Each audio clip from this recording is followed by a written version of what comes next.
Some time back, a sister came to our church, कुछ समय पहले एक बहन हमारी कलीसिया में आई and God started doing a work in her life. और परमेश्वर उस बहन के जीवन में काम करने लगा। Progressively, she allowed God to work in her life, and life was progressively transformed. और बढ़ते कदम पर उस बहन ने परमेश्वर को अनुमति दी उसके जीवन में परमेश्वर कार्य करे और आगे उसका जीवन एक उन्नति या बदलता गया। So I remember something she testified afterwards. और कुछ समय बाद मैं अभी भी याद करता हूँ किस प्रकार उस बहन ने गवाही दी थी। I was in a church for about 20 years. उस बहन ने इस प्रकार कहा कि मैं कलीसिया के अंदर 20 साल से थी And I had even taken water baptism some 20 years before. और 20 साल पहले मैंने पानी का बपतिस्मा भी लिया था। And it is only now my life is changed. लेकिन अभी 20 साल के बाद अब मेरा जीवन परिवर्तित हुआ है I experience a real born again experience now. और अभी वर्तमान में मैंने एक नया जन्म पाने का अनुभव क्या होता है उसको मैंने महसूस किया है। So I really admire her honesty and courage to testify that. और उस बहन की जो ईमानदारी थी जो हियाव के साथ उन्होंने गवाही जो दी उसको मैंने बहुत ही सराहा। I know many other people also who had similar experiences. और मैं जानता हूं कि ऐसे अन्य लोग भी थे जिनके पास ऐसे ही एक प्रकार का एक अनुभव उनका भी था। It is not enough to be known by others as a believer. और ये इतना काफी या पर्याप्त नहीं है कि लोग हमें एक विश्वासी के रूप में जाने, Is there a change in our life? लेकिन क्या हमारे जीवन में कोई बदलाव है? Progressively, are we experiencing और क्या victory over sin? और क्या बढ़ते कदम पर क्या पाप के ऊपर विजय को हमारे जीवन में हम महसूस कर पाते हैं? And we see God working in our life. और हम देखते हैं परमेश्वर हमारे जीवन में कार्य कर रहा है। There was a phase in my own life, I can say, when I was not a believer, when I didn't know Jesus as my personal savior. और ऐसा समय मेरे जीवन के अंदर था कि जहां मैं यीशु मसीह को विश्वासी के रूप में नहीं जानता था या मैं उद्धारकर्ता के रूप में मैंने प्रभु को नहीं जाना था। I had many clear, genuine experience of God answering my prayers. और मेरे जीवन के अंदर बहुत ही वास्तविक ईमानदार ऐसे अनुभव थे जहां परमेश्वर ने मेरी बहुत सारी प्रार्थनाओं के उत्तर दिए। I was not a believer, I never knew Jesus. मैं विश्वासी नहीं था, मैं यीशु मसीह को कभी नहीं जानता था I was just part of a normal church and I was just a Sunday church goer. और मैं केवल एक रविवार को रूढ़ी के अनुसार चर्च जाने वाला एक मसीह था। And I remember during those periods, God answered me many my prayers with very clear, evident answer, prayer to answer. और मुझे याद आता है कि ऐसे समय में मेरी कई सारी प्रार्थनाओं का परमेश्वर ने बहुत ही वास्तविकता के साथ सच्चाई में उत्तर दिया। For example, I remember when God helped me in my studies when I was 12th standard. और जब मैं 12वीं कक्षा में था मुझे याद आता है परमेश्वर ने मेरी सहायता की मेरी पढ़ाई में। Lord, I don't understand. You have to help me. I prayed. God answered me. और मैं कई बार प्रार्थना करता कि प्रभु मुझे समझ नहीं आता और प्रभु मेरी प्रार्थना का उत्तर देता। So God answered my prayer. Does it mean that God was pleased with my life? और प्रभु ने परमेश्वर ने मेरी प्रार्थनाओं का उत्तर दिया, क्या उसका मतलब ये होता है कि परमेश्वर मेरे जीवन से प्रसन्न है? No. नहीं। I was not living an obedient life. और मैं एक परमेश्वर की आज्ञाकारिता में जीवन नहीं जी रहा था।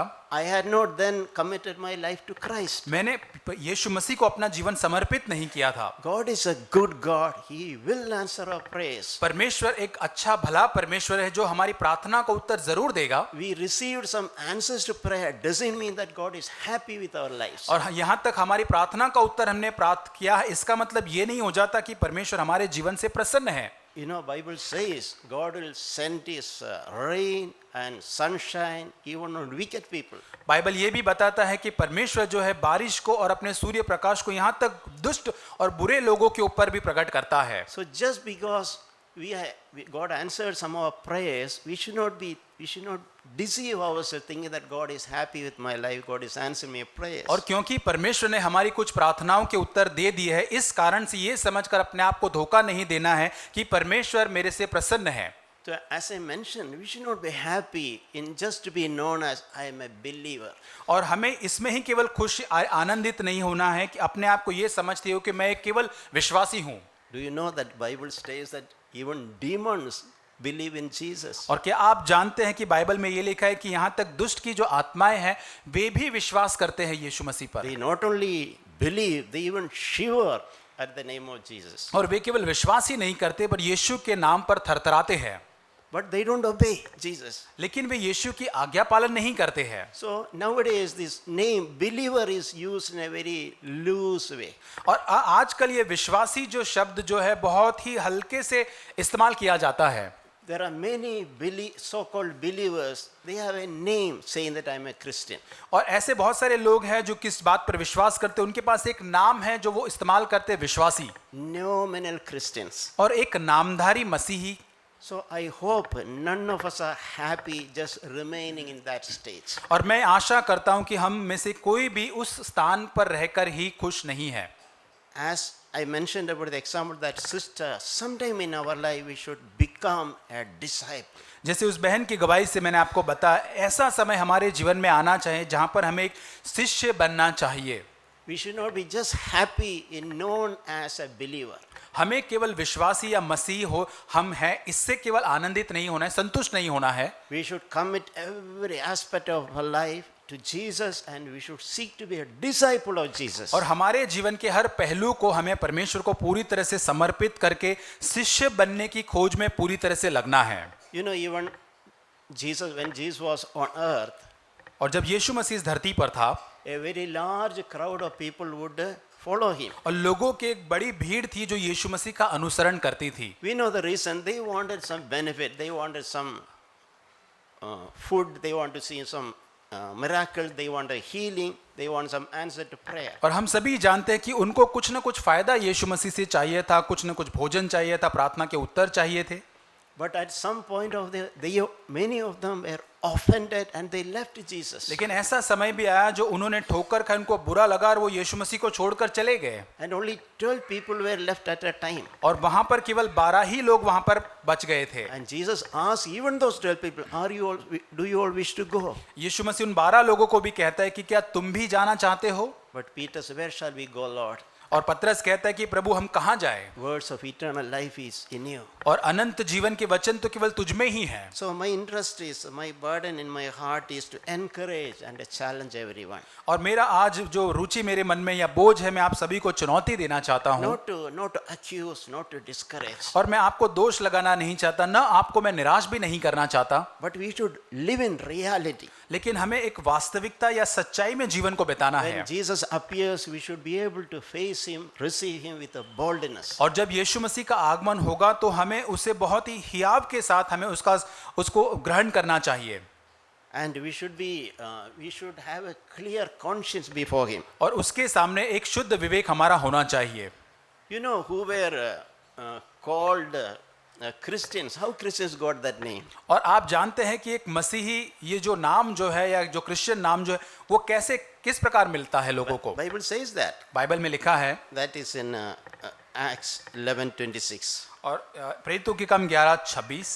The disciples of Jesus, और जो यीशु मसीह के जो शिष्य थे, those who committed their life entirely, और जिन्होंने अपना संपूर्ण जीवन यीशु मसीह को पूरी तरह से समर्पित कर दिया था, those who desired to follow him, his footsteps, in every aspect of their life. और उनके जीवन के हर एक पहलू के अंदर वे यीशु मसीह के पदचिन्हों पर चलना चाहते थे। Such people were called Christians. और ऐसे ही लोगों को मसीही कहलाया गया है। When you get time, you can read that in Acts 11:26. और ये प्रेरितों के काम 11:26 जब समय मिलता है उस वचन के भाग को पढ़ In a सकते Greek हैं। city called Antioch, that happened. और वहां पर जो जगह अंताकिया के लोग को मसीह कहा गया। So we should remember, when I say I am a Christian, we are saying that I am a disciple of Jesus. और ये हमको याद रखना है कि यदि हम कहते हैं कि मैं एक मसीही या विश्वासी हूं, उसका मतलब मैं एक चेला या प्रभु का शिष्य हूं। Not just a nominal believer. और एक केवल नामधारी मसीह या विश्वासी ही नहीं। There's a verse which often challenged me and helped me to surrender my life. और एक वचन है जिसने मेरी सहायता की, मुझे चुनौती दी है कि मैं अपने आप को समर्पित कर पाऊं। That is 1 Peter chapter 3 verse 15. पहला पत्रस 3 वचन 15। There Peter is exhorting the believers. और यहाँ पर जो पत्रस जो लोगों को उपदेश देता है, Sanctify Christ as Lord in your hearts.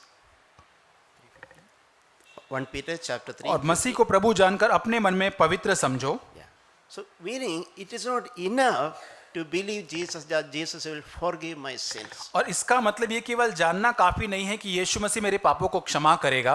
Jesus will of course, when you repent and confess, Jesus will of course forgive our sins by और जब- all means. और अपने पापों को मान लेते, मन फिराते, तो जरूर यीशु हमारे पापों को क्षमा करता है। But we have to sanctify Jesus as Lord in our life. लेकिन हमें अपने जीवन को पवित्र या शुद्ध करना है यीशु मसीह को प्रभु जानकर।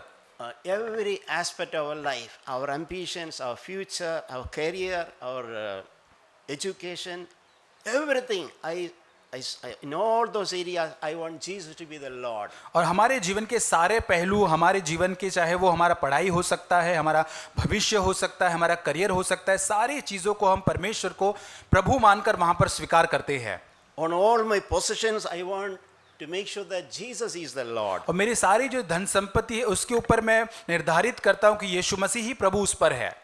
Not only on Sunday, during the weekend, Jesus is my Lord. When I am alone in my workplace, I am traveling. Nobody is seeing, but Jesus is my Lord. और केवल रविवार को ही नहीं, लेकिन सप्ताह के दूसरे दिन भी जब मैं यात्रा कर रहा हूं ऑफिस के अंदर, कामों के अंदर, वहां पर भी यीशु मसीह मेरे जीवन का प्रभु है। And during weekend especially, when you have 2 days holiday, Saturday, Sunday, Jesus is my Lord, और even for that holidays. और यहाँ तक कि जब वीकेंड हमारा होता है, शनिवार रविवार को छुट्टी होती है, तो वहां भी पर यीशु मसीह हमारे जीवन का प्रभु है। Sometime I remember when I was working, the Lord was challenging me once. Can you say that the annual leave you have 1 month leave? Can you say that I am the Lord of your leave, which you think my privilege leave? और मैं एक समय, मुझे याद आता है कि जब मैं काम कर रहा था, मेरे पास जो काम के ऊपर, काम की जगह पर 1 महीने की जो एनुअल लीव मिलती है, क्या मैं, परमेश्वर ने मुझे याद दिलाया, क्या मैं कह सकता हूं कि ये जो 30 दिन की छुट्टी जो मुझे मिलती है, क्या उसके ऊपर भी परमेश्वर प्रभु है, ऐसा मैं कह सकता हूं? So it's a wonderful thing. In every aspect of our life, we can sanctify or we can allow Jesus to be the Lord and Master and King in every area of our life. ये बहुत ही अद्भुत बात होगी कि हमारे जीवन के हर एक पहलू के ऊपर हम पवित्र करते जाए और परमेश्वर को प्रभु या उस राजा के रूप में उसको हमारे जीवन में ग्रहण करें। And we know that we should know, a disciple will know that Jesus is not only someone who forgives my sin, he will save me from my sin. और यहाँ पर जो शिष्य होता है वो केवल इतना नहीं जानता कि यीशु मसीह मेरे पापों को माफ करेगा, लेकिन ये भी जानता है कि वो मुझे पापों से विजय देगा। If you are really a disciple, we will see progressively victory over anxiety, anger, irritation, telling lies, every area we will see change, victory in those areas. और यदि हम बढ़ते कदम पर विश्वास, हम चेले बनते जाते, तो हर एक क्षेत्र, चाहे वो चिंता हो सकता है, झूठ बोलना हो सकता है, क्रोध करना हो सकता है, ऐसे हर एक क्षेत्र के ऊपर हम बढ़ते कदम पर विजय को प्राप्त करते जाएंगे। In Matthew 1:21 it says that the name Jesus came because he will save his people from their sin. He will save, not that he will forgive. He will save his people from their sin. और मत्ती 1:21 के अंदर वचन इस प्रकार कहता है कि उसका नाम यीशु रखा जाएगा, वो अपने लोगों को पापों से उद्धार करेगा, पापों से केवल क्षमा नहीं, लेकिन पापों से उनका उद्धार या विजय उनको देगा। So are we all experiencing that in the reality of our life? I am experiencing a little bit in my life. Jesus is saving me from my sin. और क्या हमारे जीवन के अंदर सच्चाई में, वास्तविकता का थोड़ा बहुत हम इस बात का अनुभव कर रहे हैं कि यीशु मसीह मुझे मेरे पापों से विजय दे रहा है? Jesus is saving me my natural tendency of getting worried in every situation. और परमेश्वर, मेरा जो सामान्य मूलभूत मेरा जो स्वभाव होता है, कोई भी परिस्थिति में निराश हो जाना, चिंता करना, उससे यीशु मसीह मुझे विजय दे रहा है। Jesus is saving me my years of that problem of anger. और कई सालों से जो मेरा क्रोध करने का स्वभाव है, उससे यीशु मसीह मुझे बचा रहा है या विजय दे रहा है। So we should not forget the Lord has promised that he will set us free from the power of sin. और हमें भूलना नहीं है, परमेश्वर की प्रतिज्ञा है कि पाप की सामर्थ से परमेश्वर हमको छुड़ाएगा। Jesus told something in Matthew chapter 28. और मत्ती 28 के अंदर यीशु मसीह ने इस प्रकार कहा, verses 18 onwards. Matthew 28 verses 18 मत्ती onwards. 28 उसका 18 वचन से आगे। First of all, he said, all authority has been given to me in heaven and earth. और यीशु ने उनके पास आकर कहा, स्वर्ग और पृथ्वी का सारा अधिकार मुझे दिया गया है। This is a wonderful thing when you remember, when we know that our Lord has all authority. और in ये heaven and on earth. ये बहुत ही अद्भुत बात है जानना कि हमारा परमेश्वर स्वर्ग और पृथ्वी का सारा अधिकार रखा गया है, उसके That पास है। this thought, this reality, truth will give us tremendous confidence. और ये सत्य जानना हमारे लिए बहुत ही बड़ा एक हियाव या भरोसा हमको वो देगा। In whichever situation we are, remember that it is Lord, He has authority there. कोई भी परिस्थिति में हम क्यों ना हो, इस बात को हम याद रखें कि वो प्रभु है जो सारी चीज के ऊपर अधिकार रखता है। Even in my workplace, if I am facing difficulties, remember the Lord has authority in heaven and on earth. और यहाँ तक मेरे काम की जगह पर मैं कठिनाइयों का शायद सामना कर रहा हूँ, लेकिन उस बार भी याद रखे कि परमेश्वर जो है हमारा सारे स्वर्ग और पृथ्वी के ऊपर अधिकार रखता है। So it is a wonderful thing to personally to love such a Lord and to serve Him and live for Him. बहुत ही अद्भुत बात होगी ऐसे परमेश्वर को हम प्रेम करें, उसके लिए हम जिए, उसकी हम सेवा करें। So having said that, he is continuing to say, go therefore and make disciples. और आगे कहता है कि इसलिए तुम इस बात को जानकर सब जातियों के लोगों को अपने चेले बनाओ, Baptizing them in the name of the Father, Son and the Holy Spirit. उन्हें पिता और पुत्र पवित्र आत्मा के नाम से बपतिस्मा दो। So focus is that to make disciples, और यहाँ पर ध्यान किस बात पर है? चेले बनाने के ऊपर, not just to make believers. केवल विश्वासी बनाने पर नहीं। So we should not be happy when somebody is okay, I believe in Jesus. और हमें याद नहीं इस बात से संतुष्ट या खुश नहीं हो जाना कि हाँ मैं विश्वासी हूँ या मसीही हूँ। And we should not be happy with our own life, I am a believer. और हमें अपने जीवन से भी खुश नहीं हो जाना ये जानकर कि हाँ मैं एक विश्वासी हूँ। Ask ourselves, am I a disciple? अपने आप को हम पूछे, क्या मैं एक चेला या शिष्य हूँ? Okay, Jesus said, make disciples. और यीशु मसीह ने कहा कि हमको चेले बनाना है। And it is not stopping there, teaching them to observe all that I commanded you. और वहां पर रुकता नहीं, वो कहता है कि उन्हें सब बातें जो मैंने तुम्हें आज्ञा दी है तुम मानना सिखाओ। Everything Jesus commanded, we should be happy to obey. और सारी बातें जो यीशु मसीह ने आज्ञा दी, आनंद के साथ उसका आज्ञा पालन हमको करना है। So that is why we should read the Bible to delightfully search what the Lord is speaking to me. I am happy to obey Him. और इसलिए बड़े आनंद के साथ बाइबल को, वचन को हमको पढ़ना है कि परमेश्वर मुझसे क्या बात कर रहा है ताकि मैं उसका पालन करूं। And then he said, along with it, he said, I am with you even to the end of the ages. और उसके बाद वो कहता है कि मैं जगत के अंत तक सदैव तुम्हारे साथ हूं। So let us have the desire, Lord, I am not happy just to be known as a believer. अपने आप को हम जांचें और कहें कि प्रभु मैं एक विश्वासी या मसीह कहलाने से केवल संतुष्ट या खुश नहीं हूं। I want to be a true disciple of Jesus in every way. और हर रीति से प्रभु का एक सच्चा चेला या शिष्य मैं बनना चाहता हूं। God will help us. प्रभु हमारी सहायता करेगा। Holy Spirit has come just like the way Jesus was available to those 12 disciples. और जैसे यीशु मसीह उन 12 शिष्यों के लिए उपलब्ध था, वैसे ही पवित्र आत्मा आज हमारे लिए उपलब्ध है। Today, Holy Spirit help us, counsel us, lead us, and empower us from within.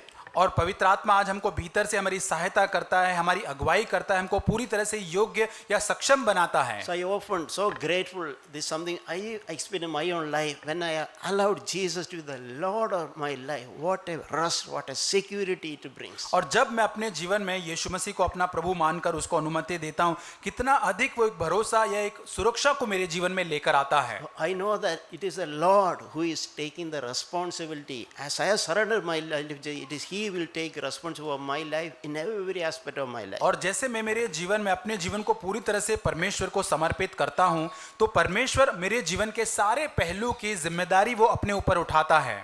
Now Jesus told 3 clear conditions to be disciple. और यीशु मसीह ने 3 बहुत ही साफ एक शर्त है जो उसके शिष्य बनने की कही है। It's good to know that. उसको जानना जरूरी है। We should clearly know what is the condition of being a disciple of और एक Jesus. शिष्य या चेला बनने की वो 3 शर्त क्या है, वो क्या है, हमको जानना जरूरी It है। is not for intellectual knowledge. और केवल दिमागी रूप से ज्ञान की बात जानकर हमको नहीं जानना We है, should know in our heart what does it mean to be a disciple. लेकिन हमारे हृदय में हमको देखना है कि शिष्य बनना क्या है। So one of the first thing Jesus told is that is in Luke chapter 9 verse 23. लूका 9:23 में इसको हम पढ़ते हैं। If anyone wishes to come after me, he must deny himself. यदि कोई मेरे पीछे आना चाहते तो अपने आप से इनकार करे। Are we happy to deny ourselves? और क्या अपने आप का इनकार करने से हम खुश हैं? And he said, if anyone wanted to come after me. यीशु कहता है कि यदि कोई मेरे पीछे आना चाहता है, It is a choice, our choice. और ये हमारा चुनाव है, He is not forcing anybody to become his disciples. और वो बहुत जोर जबरदस्ती नहीं करता यीशु मसीह के हम उसके शिष्य बन जाए। But if you, just like Peter found that he did not want to leave Jesus because he knew that words of eternal life is with him. और क्योंकि पतरस ने इस बात का चुनाव किया यीशु मसीह को वो नहीं छोड़ेगा, क्योंकि वो जान चुका था अनंत काल की बातें केवल यीशु के पास ही है। Like that, if you want to be a disciple of Jesus, we cannot close our eyes on the condition Jesus put. Learn to deny yourself. और उसी प्रकार यदि हम परमेश्वर के पीछे आना चाहते, उसके शिष्य बनना चाहते, तो उसकी शर्त को देखकर अपनी आंखें बंद नहीं कर सकते हैं, हमें अपने आप से अपना इनकार करना है। So this is the first condition Jesus asked. और यीशु मसीह ये पहली शर्त यहाँ पर रखता है, Learn to deny yourself. Walk in that way.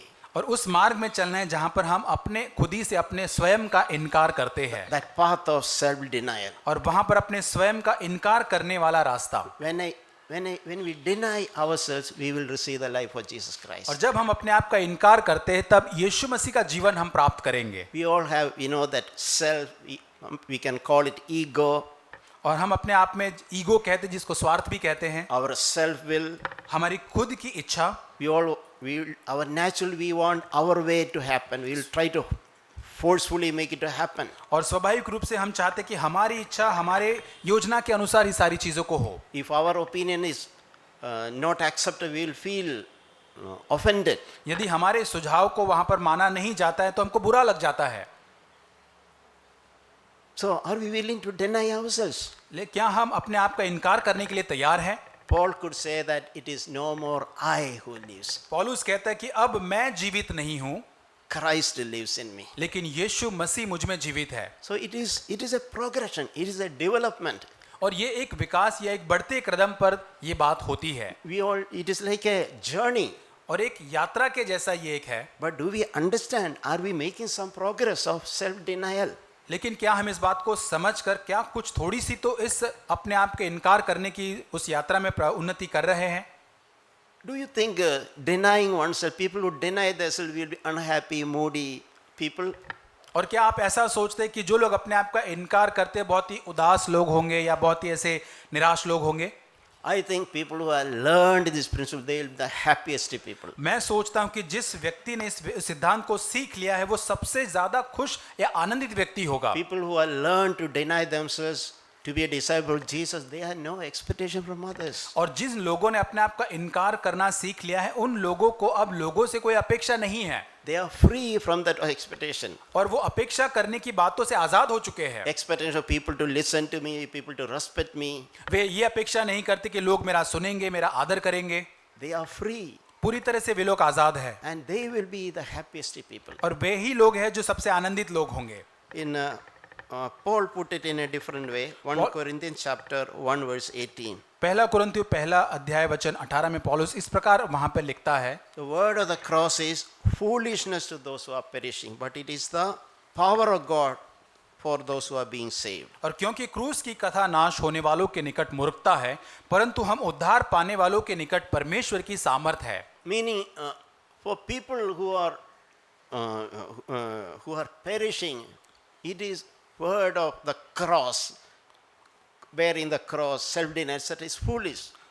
I don't want to do that. और इसलिए इसका मतलब कि जो नाश होने वाले जो लोग हैं उनके सामने प्रभु का क्रूस उठाना, अपने आप का इनकार करना, ये सारी मूर्ख बातें हो सकती है। They want to pamper their ego, pamper their self. और वे अपने आप को, अपना स्वार्थ जो है उसको बढ़ावा देना चाहते हैं। Instead of putting to death, they want to preserve their self-will. और अपने आप को इनकार करने की बजाय वो अपनी जो खुद ही की स्वयं की इच्छा होती है उसको बनाए रखना चाहते हैं। But those who are being saved, it is a power of God. लेकिन जो परमेश्वर के जो नाश जो हम उद्धार पाने के लिए वो परमेश्वर के निकट सामर्थ है। So we should not forget this truth. Learning to deny ourselves and taking up the cross is the primary condition to be a disciple of Jesus. और ये हमको कभी भूलना नहीं है कि अपने आप का इनकार करना, प्रतिदिन उस क्रूस को उठाना, ये प्राथमिक शर्त है यीशु मसीह का शिष्य बनने के We लिए। should never miss an opportunity to deny ourselves. और कोई भी अवसर को हमें चूकना नहीं है जहां पर हम प्रभु यीशु का शिष्य बन सकते We हैं। should travel on that path. और उस यात्रा के अंदर, उस सड़क के ऊपर हमको चलना है। Yeah, the second condition Jesus told is, और दूसरी शर्त जो यीशु मसीह ने कही वो ये है, that is Luke 14:26. Luka 14:26। If anyone who comes to me and does not hate his own father and mother and wife and children and brothers and sisters, yes, and even his own life, he cannot be my disciple. लूका 14:26, यदि कोई मेरे पास आए और अपने पिता और माता और अपनी पत्नी, बच्चों और भाई और बहनों वरन अपने प्राण को भी अप्रिय न जाने, तो वह मेरा चेला नहीं हो सकता। No, that we should not be confused with that word hate is used. और यहाँ पर जो लिखा है कि अपने जो लोगों को अप्रिय जाने, या इंग्लिश में लिखा है कि हमको उनसे नफरत करना है। That hurt, wait, ourself will like, I can love myself, I hate others. I am willing to hate my father and mother. और इसका मतलब ये नहीं, इसको हमें गलत रीति से समझना नहीं कि मुझे केवल अपने आप से प्रेम करना है और मेरे माता पिता, अन्य लोगों को, उनसे मुझे नफरत करना है। It is not in that sense. और उस रीति से नहीं लिखा गया है। In relation, my life, my love and commitment for Jesus Christ, all other human relationship is secondary. और ये इसलिए लिखा है कि परमेश्वर का जो मेरा रिश्ता है उसकी तुलना में बाकी सारे जो मेरे संबंध है वो प्राथमिक नहीं है, वो दूसरे स्तर पर आते हैं। And as if you are really practicing this principle of discipleship, you will have excellent relationship with others. और यदि हम इन सारे सिद्धांतों को जो शिष्य बनने के हमारे जीवन में हम पालन करते हैं, तो हमारा जो संबंध औरों के साथ भी बहुत ही बेहतर हो जाएगा। For example, if I am a true disciple of Jesus, my relation with my wife will be the best ever. और यदि मैं यीशु मसीह का शिष्य हूं, तो मेरी पत्नी के साथ मेरा संबंध सर्वोत्तम या बेहतर रहेगा हमेशा। Because my love to her is not in a human being. I love her through Jesus Christ. Because I learn love through Jesus. और क्योंकि मेरा प्रेम उसके लिए जो है वो मानवीय प्रेम नहीं रहेगा, क्योंकि मैंने वो प्रेम करना यीशु मसीह से प्रेम सीखा, उस प्रेम से मैं उससे भी प्रेम करता हूं। It also means no human relationship, our relatives should not control our life. और दूसरा अर्थ ये भी होता है कि कोई भी रिश्तेदार या अन्य लोग हमारे रिश्ते के अंदर दखलंदाजी या उसको नियंत्रण नहीं करने Our चाहिए। father, mother, husband, wife, brother, sister, it is not they who should control, it is Jesus who should control my life. और मेरे भाई बहन, माता पिता या पत्नी या ये नहीं, लेकिन यीशु मसीह है जो मेरे जीवन को नियंत्रित करना चाहिए। So we should remember this truth. That if I want to be a disciple of Jesus, it should be Jesus who should control my life. हमें शिष्य होने के नाते इस बात को याद रखना जरूरी है कि वो यीशु मसीह है जो मेरे जीवन को हमेशा नियंत्रित करना चाहिए, Not my close relatives. और मेरे जो निजी जो मेरे पास के रिश्तेदार वे नहीं। And a third thing Jesus told is, और तीसरी बात यीशु मसीह कहता है, that is in Luke chapter 14:33. और उसी अध्याय के 33 वचन में, None of you can be my disciple who does not give up all of his possessions. 33 वचन, इस रीति से तुम में से जो कोई अपना सब कुछ त्याग न दे तो वो मेरा चेला नहीं हो सकता। Meaning if you are holding on to our possessions, और उसका मतलब यदि हमारी कोई धन संपत्ति उसको हम जकड़ के पकड़े हुए हैं, whatever we have, earthly thing we have it tightly, those things have a grip on our life. और जो भी संसार की बातें, धरती की बातें हैं, वे बातें हमारे जीवन के ऊपर एक पकड़ को बनाए हुए हैं। You know, there is a difference between possessing and you can say holding. और एक अंतर होता है यदि हम किसी चीज को पकड़ते हैं या उसको जकड़ के बहुत ही जोर से पकड़ के रखते हैं। God might have given us many things which is needed for our earthly life. और परमेश्वर हमारी पृथ्वी की जरूरतों के लिए हमारी सारी प्रावधान को उसने किया है, But those things should not become so important to us than serving the Lord. लेकिन ये सारी चीजें परमेश्वर की सेवा करने से बढ़कर महत्वपूर्ण नहीं होनी चाहिए। We are so possessive about it. और उन चीजों को इतने ज्यादा हम जोर से पकड़ के रखते हैं।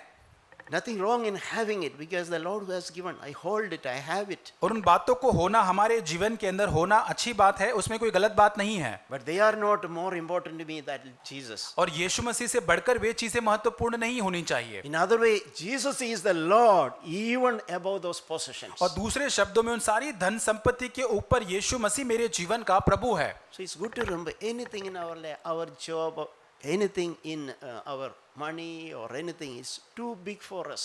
और ये हमें याद रखना है कि हमारी नौकरी, हमारा जॉब या हमारा पैसा है, सारी चीज़ें हैं, वो क्या हमारे बहुत ही बढ़कर है? It is a wonderful life if you can surrender all these at the feet of Jesus. और ये बहुत ही अद्भुत जीवन होगा यदि हम इन सारी बातों को यीशु मसीह के चरणों में समर्पित कर देंगे। Our lives will be far more secure and happy. और हमारा जीवन बहुत ही बढ़ते कदम पर बहुत ही सुरक्षित रहेगा। And we will not have the headache or burden of preserving all. The Lord will take care of everything that is needed. और बहुत ही ज़्यादा हम उसके अंदर बहुत ही बोझिल नहीं होंगे इन सारी बातों को संभालने के लिए। परमेश्वर स्वयं ही उन बातों का ध्यान रखेगा। So how about our ambitions, our desires, what we want to be? और हमारी जो महत्वाकांक्षा है, जो हमारी जो योजना है, हम क्या बनना चाहते हैं, उसके संबंध में क्या? Let us allow Jesus to be the Lord of all our plans and our ambitions. और हमारी सारी जो योजनाएं हैं, महत्वाकांक्षा है, आइए हम प्रभु को उस पर प्रभु बनने के लिए अनुमति दें। See, when we really become a true disciple, there are some beautiful benefits we can enjoy. और जब वास्तव में सच्चाई में हम यीशु मसीह के शिष्य बन जाते हैं तो बहुत ही सुंदर ऐसे फायदे हैं जिनका हम आनंद उठा सकते हैं। That Jesus told that in John chapter 17 verse 10. और यूहन्ना 17:10 में यीशु इस प्रकार कहता है, Jesus told to the all things that are mine are yours. और यीशु कहते हैं जो कुछ मेरा है वह सब कुछ तेरा है। That is the way surrendering our life to Jesus, or being a disciple means I am able to say all that is mine, Lord, it is yours. और यीशु मसीह का शिष्य बनना, अपने आप को सारी बातों को परमेश्वर को समर्पित कहना, उसके बाद इस प्रकार कह सकते जो कुछ मेरा है वह सब कुछ तेरा है। When we say that, we will be also able to recognize, understand all that belongs to Jesus, they are also mine. और उसके साथ हम इस बात को भी जान देते कि जो कुछ यीशु मसीह का है, परमेश्वर का है, वो सब कुछ भी मेरा है। That is we can say it is a wonderful divine exchange, we can say. और हम कह सकते हैं एक बहुत ही दिव्य अदला बदली है। When we give our whole life to Jesus, all that Jesus has will become ours. और यदि हम अपने जीवन का सब कुछ जब यीशु मसीह को देते हैं तो यीशु मसीह का जो सब कुछ है वो हमारा हो जाता है। Jesus said one more thing. यीशु मसीह ने और एक बात कही। He told this especially people, he was telling this to disciples. That is in Mark chapter 10:28. और मरकुस 10:28 के अंदर यीशु मसीह अपने शिष्यों से कहता है, disciples are saying, Lord, we have left everything to follow you. और वहां पर वो कहते, शिष्य कहते कि प्रभु हमने सब कुछ छोड़कर हम तेरे पास आए हैं। They were literally all these three category of cost they have paid to be disciple of Jesus. और यहाँ पर जो यीशु मसीह के शिष्य हैं, इन तीन शर्तों की जो सारी कीमत को वो पूरी तरह से चुकाकर यहाँ पर वो इस बात को कहते So हैं। in the next two verses, Jesus said, don't worry, you will not miss anything. You gave yourself, don't worry, you will not miss anything. और यीशु मसीह दूसरे शब्द आगे वचन में कहता है कि तुम चिंता मत करो, तुम कुछ भी खोओगे नहीं। He is saying that truly, truly, I say to you, there is no one who has left house or brothers or sisters, mother or father or children or farms for my sake and for the gospel's sake. और यीशु मसीह उनको कहता है, मैं तुमसे सच कहता हूं कि ऐसा कोई नहीं जिसने मेरे सुसमाचार के लिए घर या भाइयों बहनों माता पिता या बाल बच्चों या खेतों को छोड़ दिया हो। He will receive 100 times. और वहां लिखा है कि वो 100 गुना प्रतिफल पाएगा।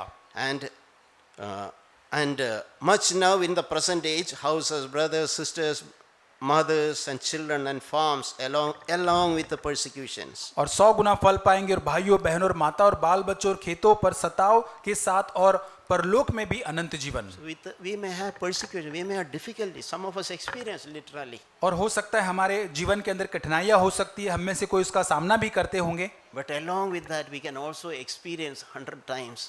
लेकिन उसके साथ साथ हम 100 गुना का जो फल है उसको भी अनुभव करेंगे। And in the ages to come, eternal life. लेकिन आने वाले अनंत जीवन में भी। So I have seen in my own life, I can honestly say, I have far more brothers and sisters in Christ than my own siblings.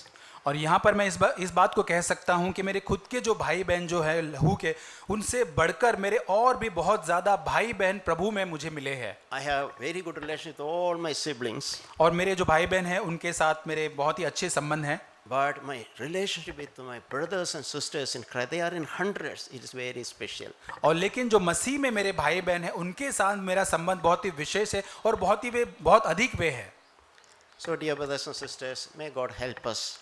और इसलिए भाइयों और बहनों, प्रभु हमारी सहायता करे। Help us not be satisfied being a nominal Christian. हम एक नामधारी मसीह या विश्वासी होने में संतुष्ट न हो जाए। Jesus has paid a tremendous price to save us. और यीशु मसीह ने बहुत बड़ी कीमत हमें बचाने के लिए चुकाई है। And we should be happy to surrender everything before Him. और हमें उसके सामने अपना सब कुछ समर्पित करने के लिए आनंदित होना है। Let us not be happy in known as a believer. और केवल विश्वासी या मसीह के रूप में जाने जाने से हम खुश न हो जाए, Desire eagerly to be a true disciple of Jesus. लेकिन एक तीव्र इच्छा या लालसा रखे कि यीशु मसीह के शिष्य हमको बनना है। And don't hold up anything और tightly. किसी भी चीज को हम बहुत ही जकड़े न रखे या बहुत ही पकड़े, ऐसे बहुत ही जकड़े न रखे। Truth is, we cannot hold anything. और हम किसी चीज को पकड़ के नहीं रख सकते। It's better to give our lives to Jesus. बेहतर होगा कि हम अपना जीवन प्रभु को दे दे। May God bless us. प्रभु हमें आशीष दे।